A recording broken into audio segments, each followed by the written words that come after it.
Do you want to discover more joy, peace, and freedom with food exercising your body? Here we bring a compassionate, holistic, and sustainable approach to fitness so you can fully enjoy the life you want and express your unique self with the world. I'm Michelle Roscoe, and I want to help you find fitness freedom. I'm so glad you're here. Okay, I am so excited to talk about this. This is years of experience and education packed into one podcast episode. I even woke up in the middle of the night to write the notes for this podcast episode. I am talking about money and principles of money that I've learned that apply directly to your health and principles in health. And I hope that I can give you a good balance of both abstract and concrete. I am definitely someone who likes to see abstractly, but being able to apply that in the concrete is super important. So I will give you a little bit of both. So how is money related to your health? I'm going to give you 11 things that I've written down where you can, and it helps sometimes if you can make better sense of one thing, it helps you to kind of overlap that into another thing, which is why analogies can help and stories and comparisons and contrasts can help. So I hope that whether you feel like you're good with both money and your health and you're striving, you're thriving, you're excellent in both areas, maybe you can learn something, maybe you'll be nodding your head, maybe you would like to add something that I missed. Or whether you feel like you're good with money, but you're really sucky at health, or you're really sucky at money, but you're good with health and you're trying to improve. Maybe you're sucky at both, and all of those camps are okay. I've been in a mix of all of those. So let's dive into it. So my story, just a little bit of background, because your background, how you grow up, has a huge impact on your money and your health. And when I say money, let's say, let's be able to substitute the word health. So they're both applying here. So just specifically about money, my parents, super hard hustlers, they both grew up in poverty.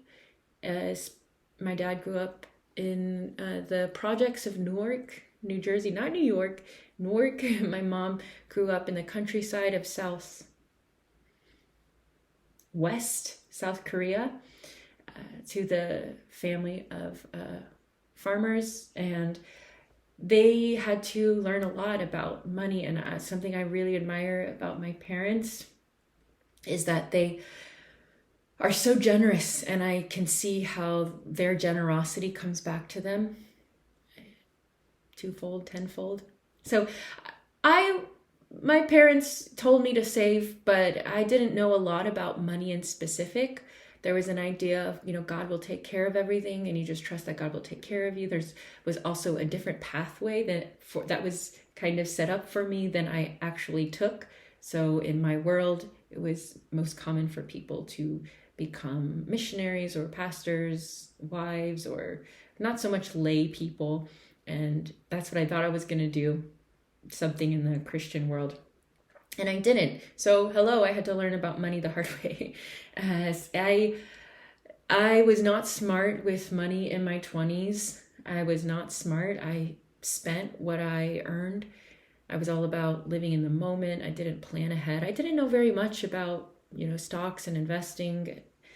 And I wish I had made some better choices, but it's okay. And honestly, I didn't start to really think about money and think about my future with money and how to make better investments and choices until I started my business. I will rewind a little bit. When I first started budgeting, I was with my ex-partner, my previous partner. We were traveling around Southeast Asia, New Zealand, so we had to have quite a bit of savings racked up before we went on our trip. And with the exchange rate and expectations versus reality, we had to be pretty tight, and we learned how to budget. That's when I started creating my own budget for us. We had to learn how to manage our money well, because out of necessity. And I'm grateful for those ways that I was forced to learn, so to speak, and to be better with saving for the future. Anyway, so when I started my business, I started making a lot more money than I was used to. I was used to just a set salary where you make this much every month, but depending on your contract and what your boss said, there was no such thing as like tips or extra. It was just, you got it, and that was your allotment for the month. When I started my business, I was making so much more money than I was as a teacher, and I didn't know how to handle it well, and I had to learn lessons again the hard way of high months, low months. If you're a business owner, you can relate. Sometimes some months are really high and some months are really low, and it took a while for me to get used to that inconsistency, and we'll talk a little bit more about that. But yeah, I'm nowhere near where I would like to be yet, but I'm working towards it, and I've learned a lot. I've had some really big struggles with money. I went through a divorce, and I won't go into all the details, but there were some tough times. So in those tough times, it forced me to really confront, what are my beliefs around money? What is money actually in my life? Why does it bring up so much fear? Why is it so scary? And I dove into so many books around money mindset, books around spirituality with money, and I educated myself on what are smart investments to make, how you grow money, and I've spent a lot of time and energy educating myself around money as an adult. So if you feel like you're behind, you're not behind. Be kind to yourself. You always have this moment, but let me not get into those details yet. We'll get into that for the points. A disclaimer, I am not a professional financial advisor. So this is not my area of expertise. So take what feels relevant for you, and always, consult with more professionals. And I do, before I go into the lessons, the 11 things that I've learned that can help you with both your money and your health, I do want to bring up this first correlation, where we do not exist in a vacuum. We live in a context, and everyone has different starting points. And this is the same for your health and fitness. When we talk about health, it's easy to put emphasis on the individual without recognizing the larger systems that contribute to that individual's circumstances.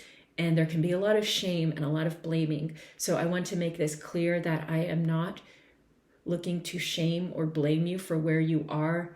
I think there's that balance between being honest, but also recognizing where you are in the system. Some people grow up, you know this, some people are born into richer families where they have the education and they have the assets. They're set up more for success than other people where they don't grow up with that education and they don't grow up with those assets.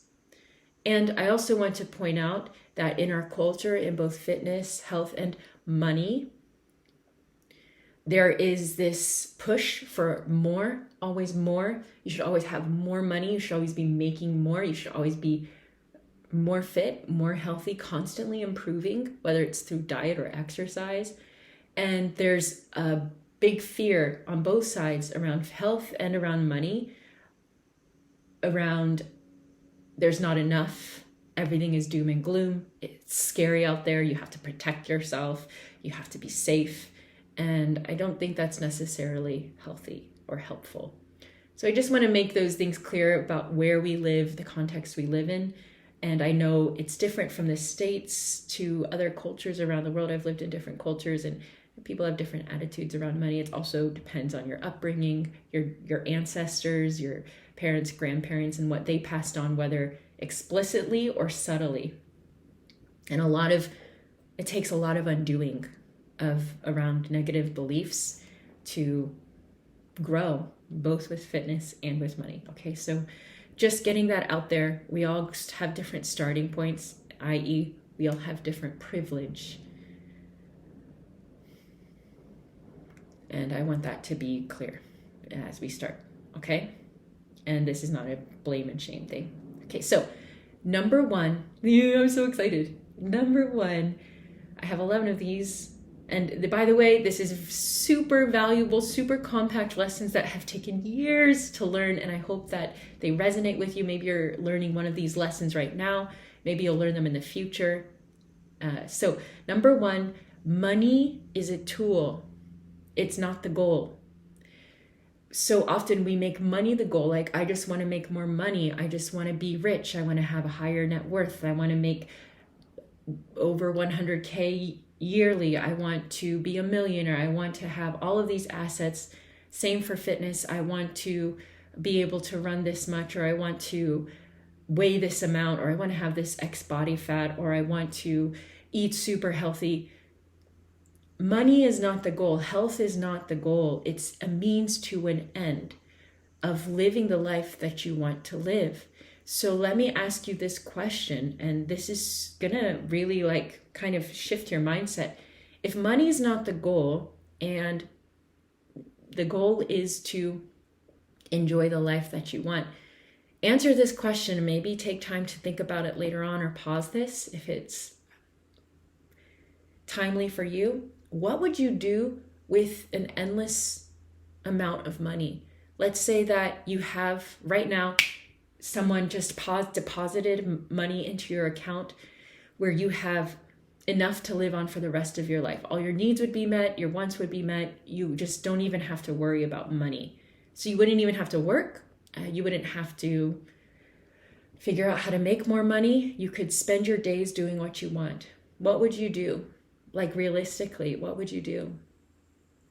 And maybe for some of you that might sound amazing. Some of you that might sound scary. I've heard stories of people whom this has happened to, and they get bored after a little bit because they don't feel like they have purpose, or they're not working, or they're not sure what they're doing. So sometimes, it doesn't solve the problem. Another way to frame this is, what would you do with perfect health if you didn't have to worry about, keeping up so much or working so hard? What would you actually do with your life?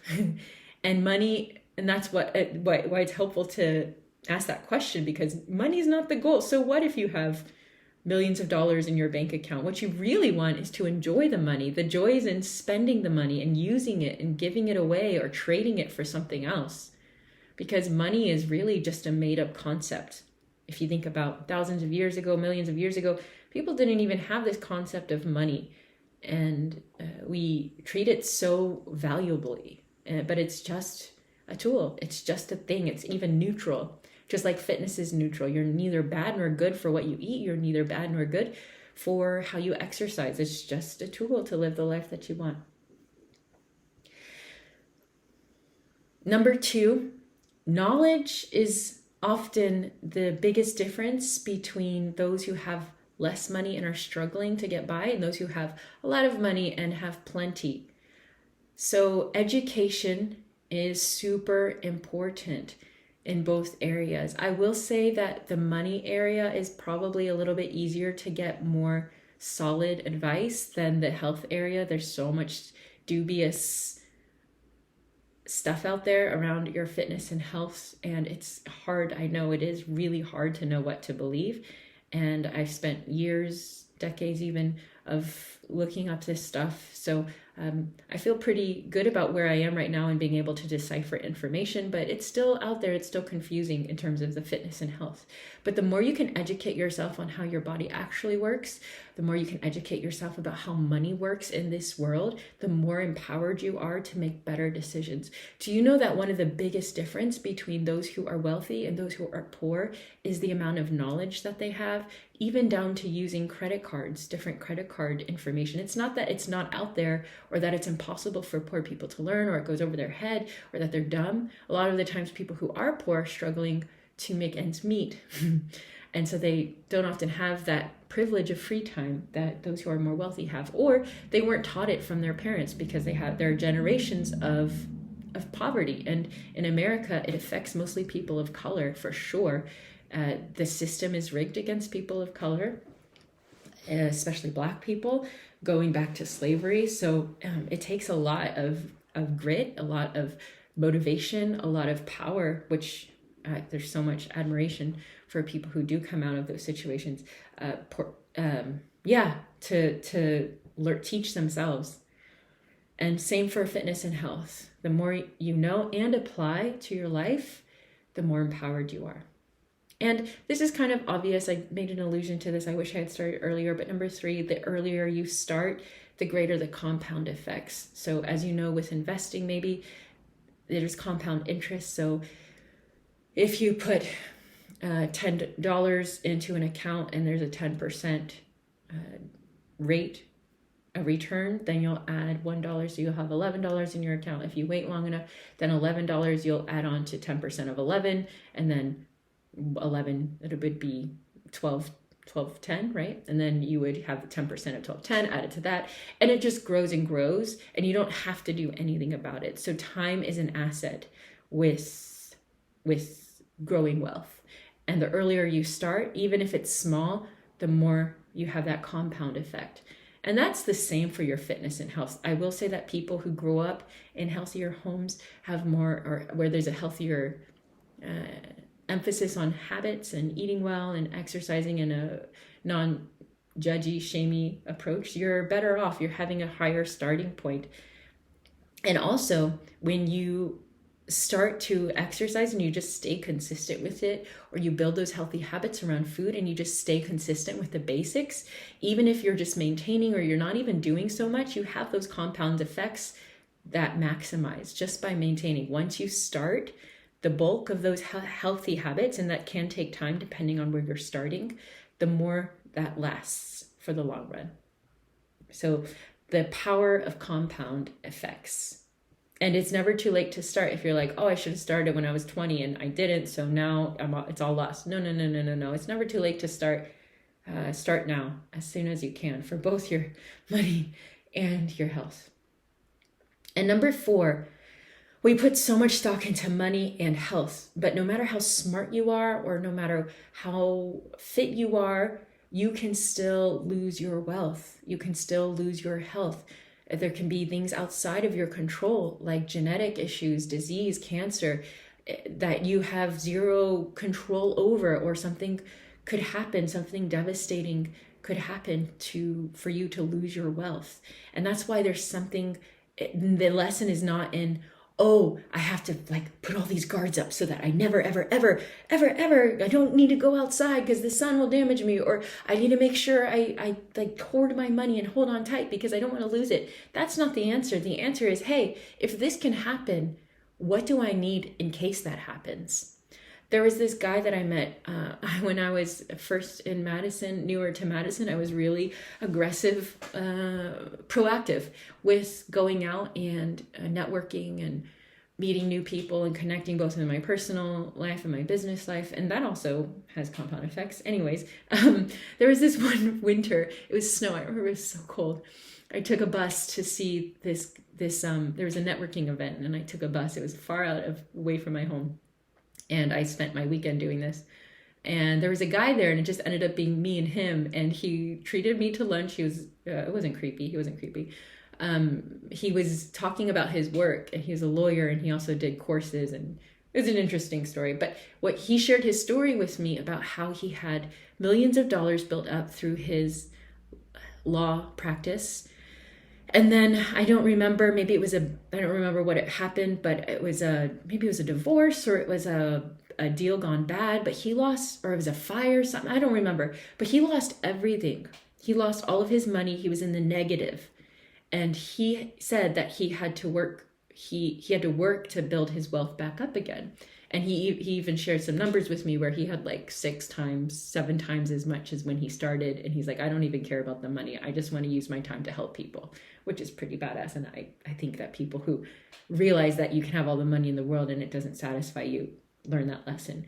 But what's more important than just being able to keep your health or keep your wealth is learning resiliency and trust in yourself. Resiliency to know that whatever happens, you'll be okay, and you'll be able to come back using the knowledge that you've learned, or the support that you have, the resources that you have. It also asks you, this possibility asks you to trust yourself. If you were to lose all your wealth, if you were to lose all of your health, Do you trust yourself enough to be okay? Or are you leaning on your wealth? Are you leaning on your health, wealth and health? Are you leaning on your health to feel good about yourself or to feel secure? Because it's really a false security, money and health. You can lose both. So again, it's not the goal, it's a tool, a means to an end. And you can do all the right things. Believe me, you can do all the right things and try to safeguard yourself as much as possible. Disease can creep in. Disaster can creep in. You never know. So what's more important than money is your resiliency and your self-trust. Number 5, and a lot of these are related. They kind of tie in and overlap with each other. Number 5, peace is not dependent on how much you feel or how much you have, but about how you feel about what you have. And I've traveled around the world, and I've seen places that are extremely poverty ridden, and I've seen places that are extremely wealthy, sometimes in the span of the same week. And you can see that a lot of the times people who have the most are the least happy, and people who have the least are the most happy. And it goes back to that not relying on money or your health for your sense of self or sense of security, because you can be peaceful and you can be joyful and you can be content no matter how much you have. So it's about the attitude that you have, not about what you have. And that's a hard lesson to learn.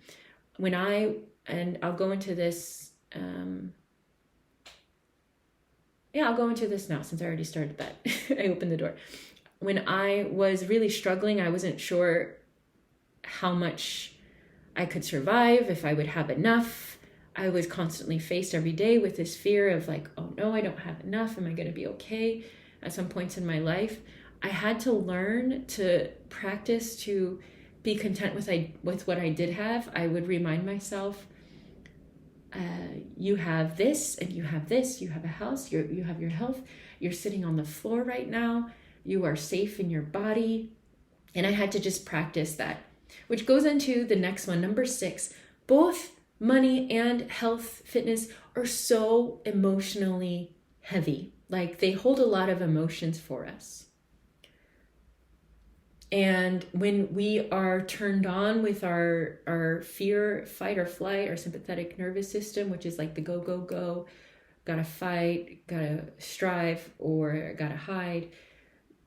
When that system is turned on, it's that primal system in our bodies that want to keep us safe. And it's hard to access our brain power or our rational power when we are in that fight or flight system, when we are feeling very scared. And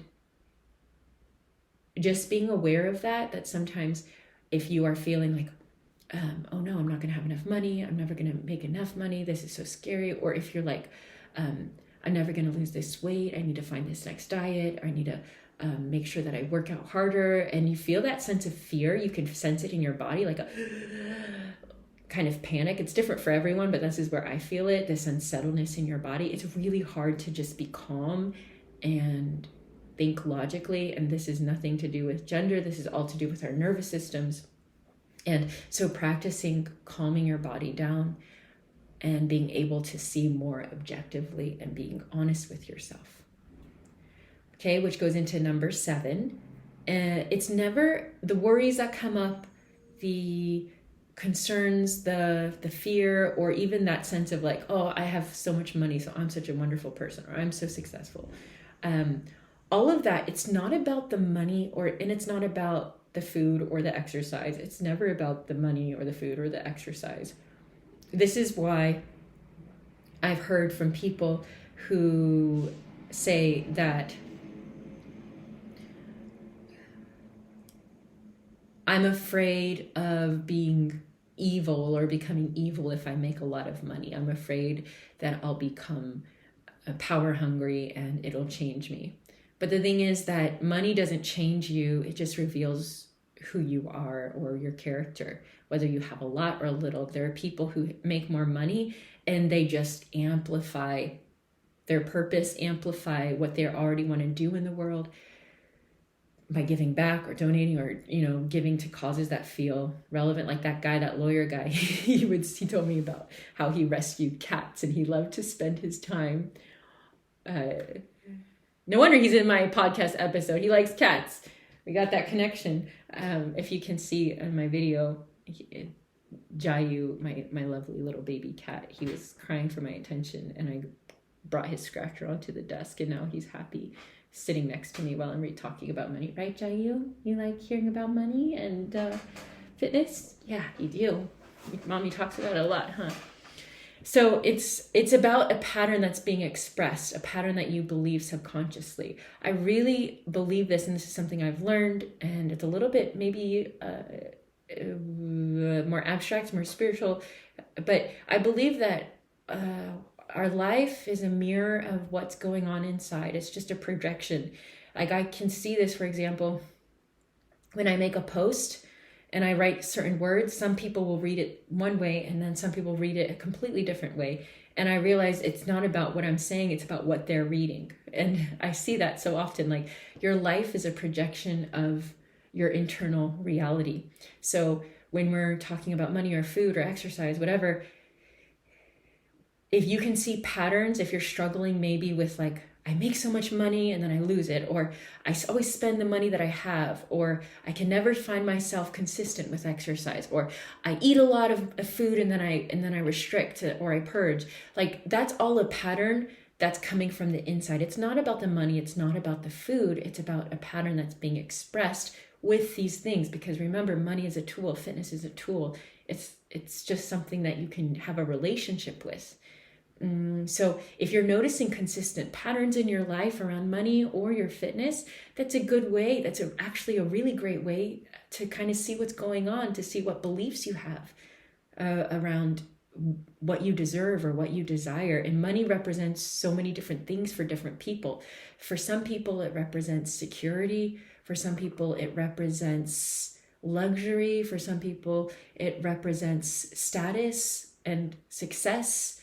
For some people, fitness represents all of those things as well. Security, safety, reliability. Something about food is that it doesn't talk back to you. It's there, So these are often prime ways for us to play out patterns that are playing on the inside. And until you change the inside and recognize those patterns and become aware of them and change them, you're still going to see those things happening on the outside. So this is something, if you haven't listened to my masterclass, what you really need to know to enjoy fitness for health, to enjoy fitness for life, you can go to my website and you can find it. It's on the main page. It's not hard to find. You can also look in my link tree and find it. Where was I going with that? It's all about a pattern being expressed. And I guess what I was going at is that masterclass talks about it, and I encourage you to listen to it if you want to hear more about it. Yeah. But it's never about the money or the food. I'm going to re-listen to this podcast and be like, Michelle, you should have said this here. It's okay. It's not about the money or the food. It's about a pattern being played out. And those are mirrors for what's going on internally. Number 8, 2 people can be in the same exact position and make entirely different choices and have entirely different outcomes.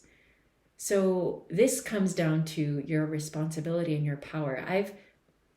So when I was in Korea, I was an English teacher, and a lot of the people that I worked with were English teachers.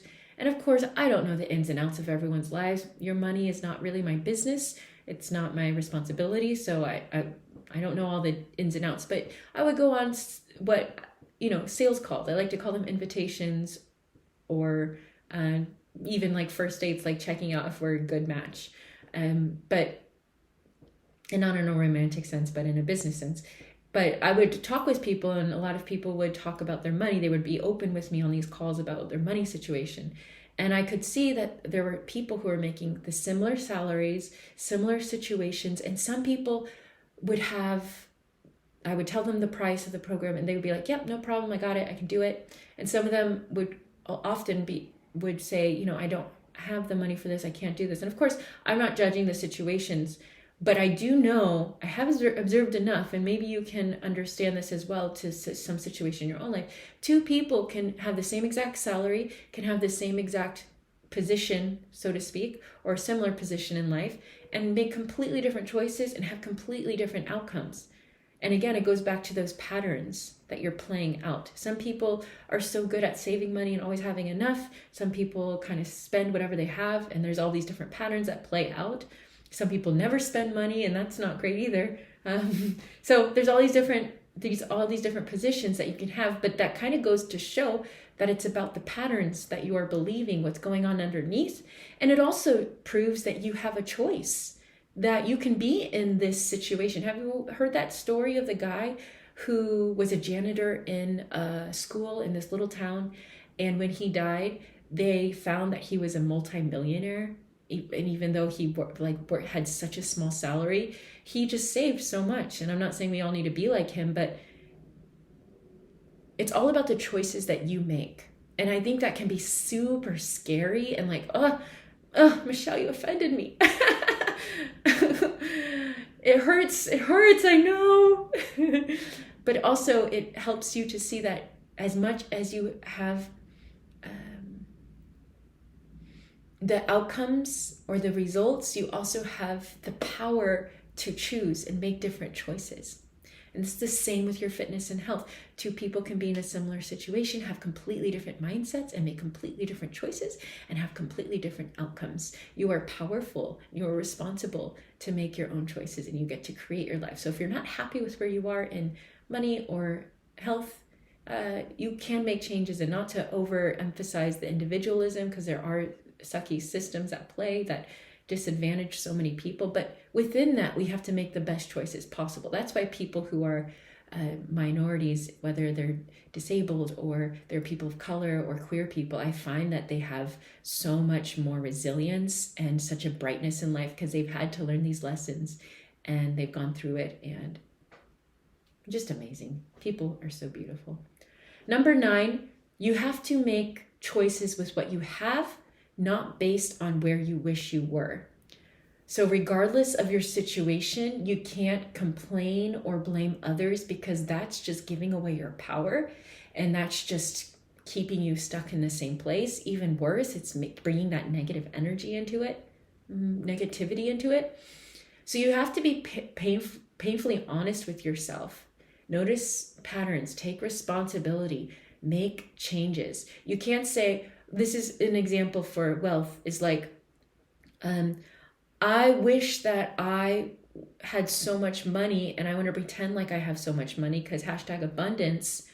So I'm going to spend all this money when in actuality you only have, a smaller amount of money. You have to make choices with where you are now. And that's why it requires you to be honest. And I've made these choices before where I was operating from where I would like to be. And there is merit to that in some ways, but it's different from being foolish with your spending or being foolish with your choices. Same thing for fitness and health. You have to be honest with yourself about where you are first so that you can grow next. Number 10.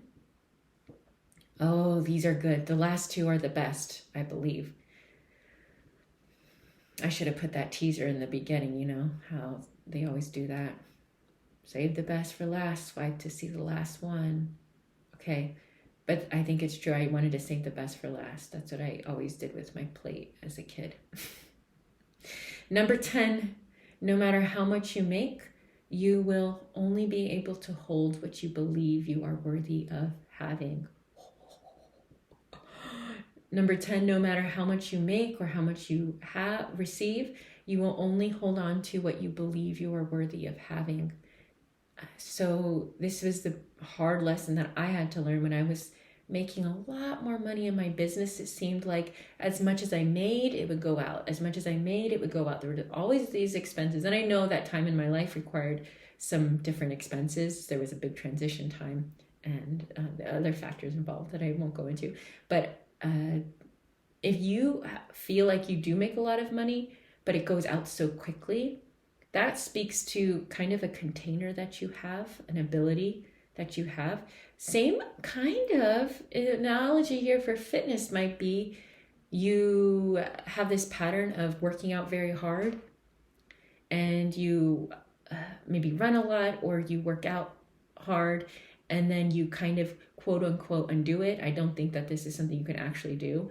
I think it's a dumb idea, but kind of that idea of like undoing it with your food.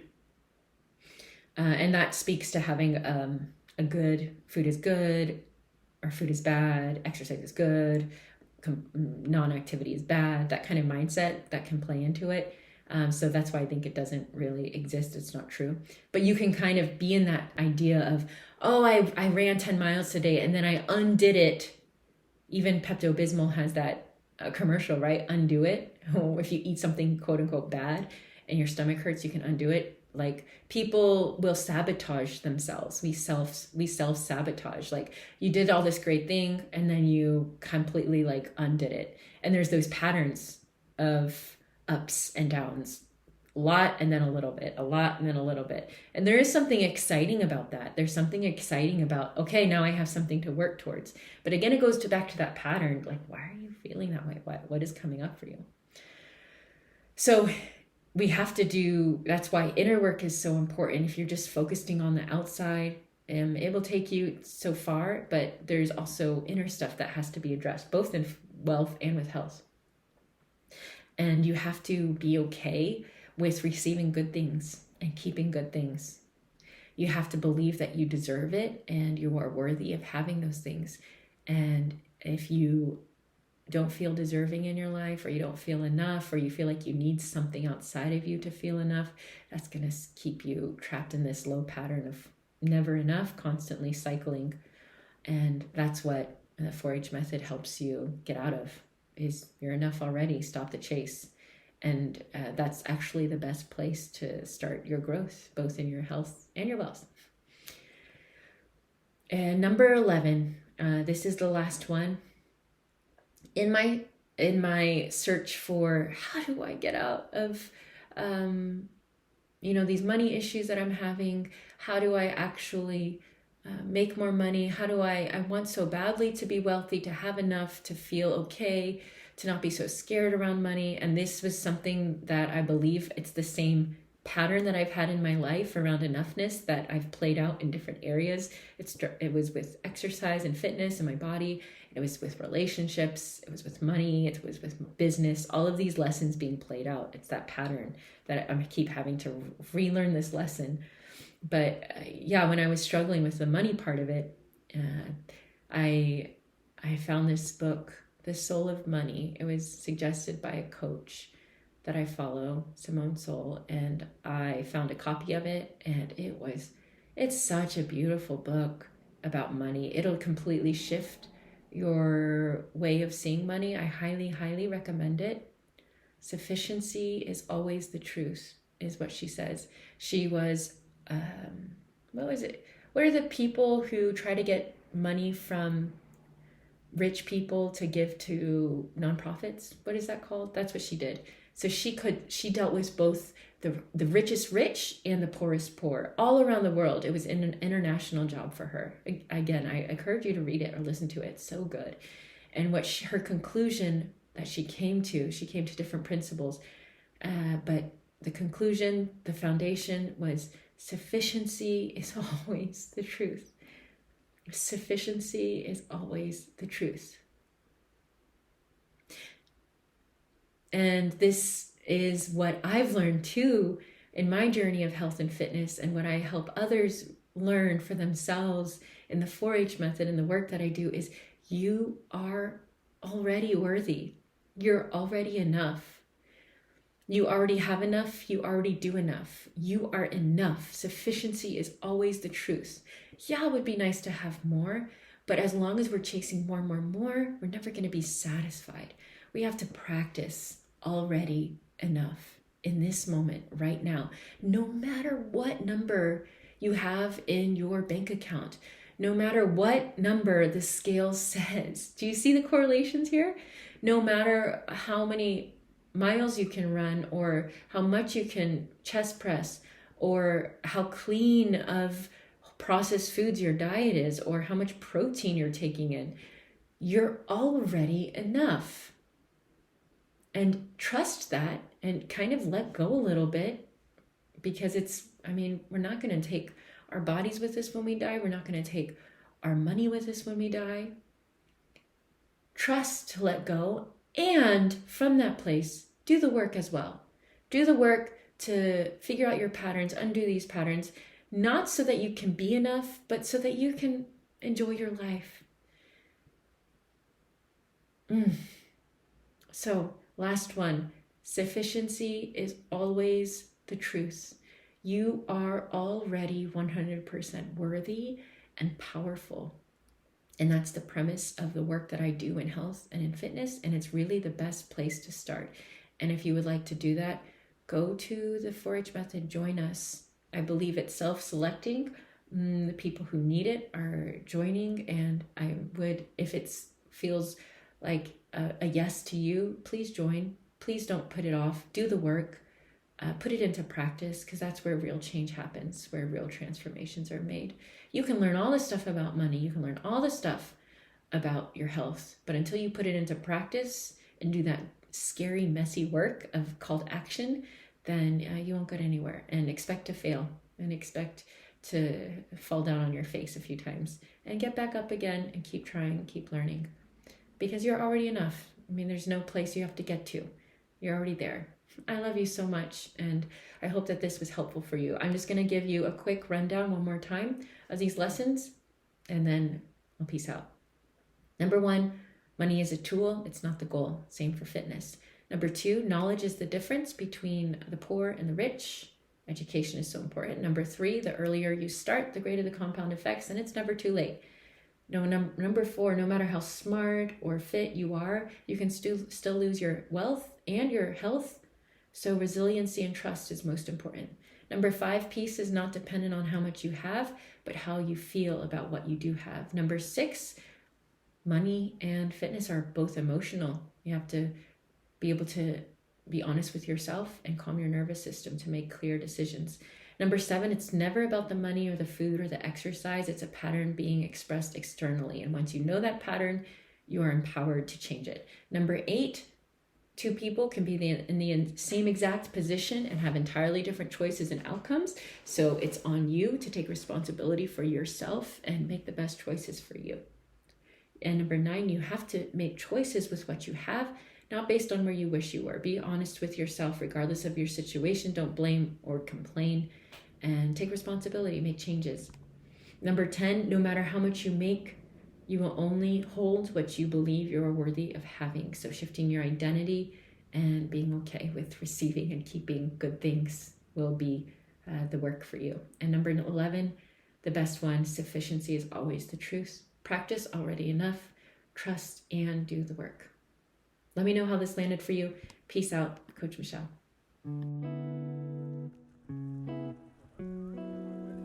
Hey, you reached the end of this episode. Thank you so much for your time and energy listening to this. I appreciate it so much. If you would be so kind and generous as to leave a positive review for this podcast, it would mean so much to the growth of this so that more people can benefit from it. And even more, it would mean even more if you shared this personally with someone who you think would be able to benefit from this, who would appreciate and enjoy it. Please do that. Always feel free to reach out to me with questions or comments, michelle@mlroscoe.com, or you can find me on Instagram at Michelle Lynn Roscoe. Always happy to hear from you. And if you're ready to commit, to take action, to making your healthiest life from a place of already enough, join the 4-H method. Make your body your home, your health, your hero journey. The link is in the show notes. Like you, love you, Coach Michelle.